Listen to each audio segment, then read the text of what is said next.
ইমাম জুহরি রাহিমাহুল্লাহ তিনি হচ্ছেন 124 হিজরিতে মৃত্যুবরণ করেছেন। কুতুবু সিত্তা হাদিস সংগ্রহকারী ইমামদের মধ্যে, বর্ণনাকারীদের মধ্যে তিনি হচ্ছেন শীর্ষ পর্যায়ে প্রথম।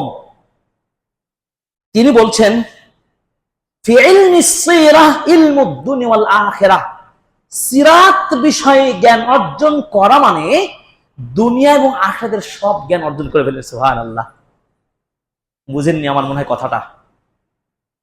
মানে সিরাত মানে কি? জীবনী হিস্ট্রি, সোজা কথাই চলার পথ, জীবন চলার পথ। রাসূলুল্লাহ সাল্লাল্লাহু আলাইহি ওয়াসাল্লামের জীবন চলার পথ, দীর্ঘ 63 বছর লাইফ স্টাইল নিয়ে, জীবন ধারা নিয়ে যদি পর্যালোচনা যদি করা যায়, তাহলে একজন এই উম্মতির মুহাম্মদীর লোকের জন্য, উম্মার লোকের জন্য দুনিয়ার এলেম, পরকালের এলেম, সব এলেম সে জেনে যাবে। সুবহানাল্লাহ। মানে আমাদের নবী ছাড়া কি আমাদের কিছু আছে? আর আমাদের নবী তো সবকিছুর মডেল।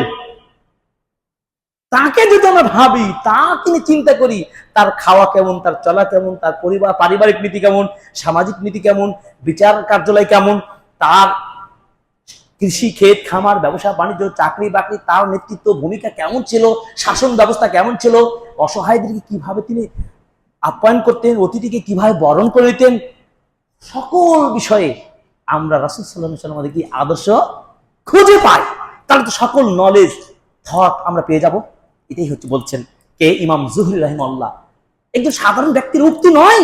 ইমাম জুহরি যিনি হাদিস সংগ্রহকারী বর্ণনাকারীদের মধ্যে প্রথম হাদিসকে সংকলন শুরু করে দেন, জমা করেন, শ্রেষ্ঠ ইমামদের প্রথম ইমাম তিনি ইমাম জুহরি, তিনি ওই কথা বলছেন।